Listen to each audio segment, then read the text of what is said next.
Halo semuanya, Assalamualaikum warahmatullahi wabarakatuh. Balik lagi di channel saya, yaitu Wet Wet Wet, yaitu Wet.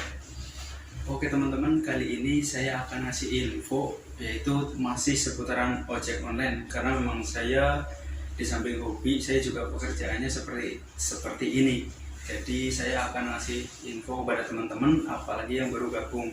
Dan mungkin di video saya ini kurang bermanfaat bagi teman-teman, apalagi yang bukan driver. Tapi untuk teman seperjuangan itu sangat berarti, karena saya juga selama ngojek saya cari ilmu dan ilmu.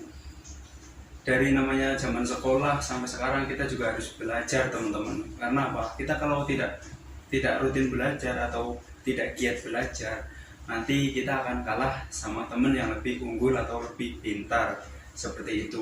Begitupun juga dengan pekerjaan, baik di pabrik maupun ojek online ataupun pedagang. Kalau kita nggak giat, nggak rajin, rezeki itu tidak akan mengalir, karena kita juga nggak mau mencari seperti itu. Apapun yang sudah ada, ya kita tetap jalani dengan ikhlas dan semangat. Nah, untuk teman-teman buat yang menonton video ini, jika ingin tahu apa sih kegunaan fungsi Bluetooth untuk di Gojek, bisa dibilang teman-teman juga pasti lebih tahu, karena dari dulu memang sudah ada yang namanya Bluetooth. Di semua HP juga ada. Nah, kegunaannya buat sistem Gojek nanti juga akan saya share. Sebelum itu saya akan membahas sedikit demi sedikit biar teman-teman juga tahu. Jadi fungsi Bluetooth ini adalah bisa untuk ngirim file ataupun ngirim gambar.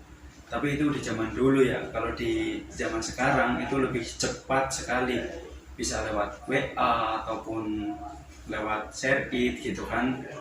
Karena kalau menggunakan Bluetooth itu sangat lama dan terhambat.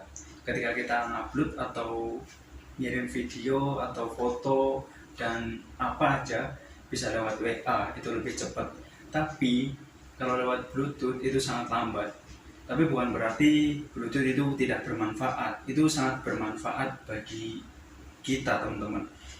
Bisa dibilang Bluetooth adalah sebagai penguat atau pemancing. Nggak cuma untuk ngirim file, ngirim data, atau ngirim apa aja, untuk mencantumkan biar terhubung sama speaker aktif atau apa, bukan seperti itu juga. Ya memang bermanfaat buat untuk semua. Tapi kalau di fungsi di mengaktifkan untuk aplikasi Gojek juga sangat penting. Jadi teman-teman ketika mau on beat itu Bluetooth dinyalain. Ketika ada perangkat yang terhubung, kita putuskan, jadi nggak tersambung sama yang lain, hanya mengaktifkan Bluetoothnya saja. Fungsi Bluetooth itu apa? Jadi gini teman-teman, saya akan bahas. Fungsi itu sebenarnya buat penguat sinyal juga iya, seperti yang saya bilang tadi, buat pemancing.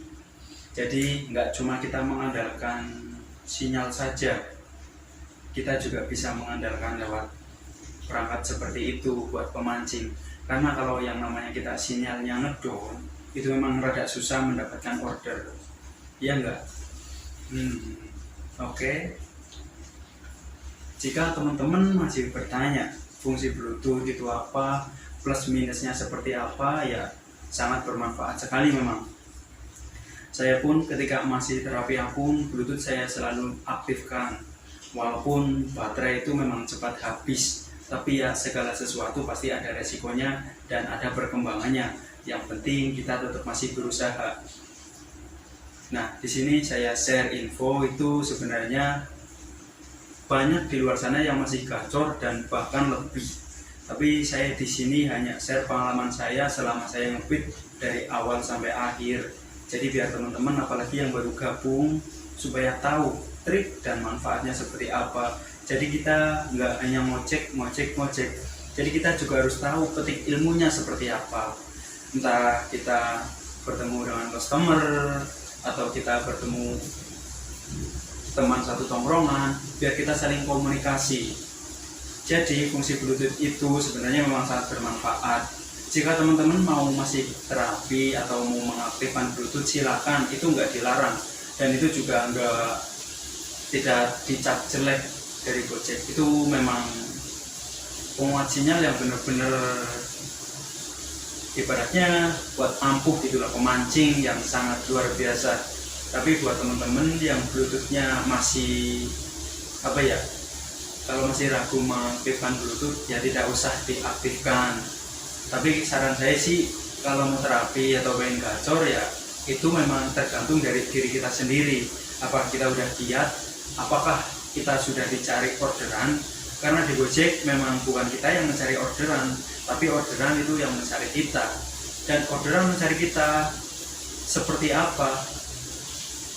Berdasarkan apa? Ya berdasarkan kinerja kita, penilaian kita, terus performa kita dan pelayanan kita. Pokoknya semua yang apa dijalani oleh kita itu tergantung buat kedepannya.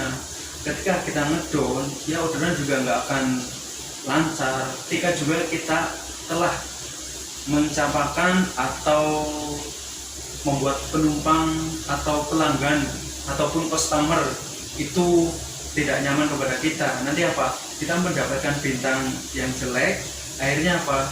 Orderan ke berikutnya akan anyep ataupun jeda. Tapi memang kalau hanya bintang 1, 2, 1 kali doang, ibaratnya bintang 1 kali hanya dapat 1 kali doang, setelah itu kita dapat bintang 5, 5, 5, insya Allah akan masih stabil. Tapi kalau tiap penumpang masih bintang 1, 2, 3 berturut-turut, mengaruh ke depannya teman-teman. Jadi saya tekankan ketika teman-teman mau on beat, jika memang masih mendengar apa yang saya ucapkan, semoga memang benar-benar bermanfaat buat teman-teman. Ya kita saldo dan minus, terus nge-beat juga harus konsisten. Ketika kita on beat jam segini, off jam segini, seperti itu. Kalau kita jam terbangnya itu kurang, apalagi sembarangan, itu orderan ke berikutnya minggu depannya itu sangatlah berat. Saya pun juga masih mengalami karena saya on beat itu masih belum stabil. Saya memang merasakan orderan saya memang belum stabil dan belum banyak seperti yang lain. Tapi saya tetap berusaha dan bersyukur apa yang sudah dikasih, memang mungkin itu rezeki saya seperti itu. Yang penting kita jangan pernah mengeluh apa yang sudah didapat, karena kalau kita mengeluh itu sama saja kita nggak bersyukur. Kalau kita nggak bersyukur, yang ada apa? Rezeki pasti akan menurun. Ibarat teman-teman itu bos, teman-teman punya karyawan, nah karyawannya protes mulu, dikasih segini nggak mau, dikasih segini nggak mau, akhirnya apa? Pasti langsung di PHK setempat, atau mending dibuang, diganti yang karyawan baru yang mau menerima apa adanya. Ketika ada karyawan baru itu dikasih segini cukup dan semangatnya sangat luar biasa, pasti lama-lama kita sendiri atau bos ya ibaratnya akan mendambakan karyawan yang baru. Jadi kita ngasih lemburan, ngasih uang lebih, seperti itu. Jadi semua apa yang kita lakukan juga akan menuju ke depannya, seperti itu. Buat teman-teman yang sudah menonton video ini, jangan lupa untuk like, komen, dan subscribe-nya jika benar-benar video ini bermanfaat. Terima kasih yang sudah menonton, semoga sehat selalu dan wassalamualaikum warahmatullahi wabarakatuh.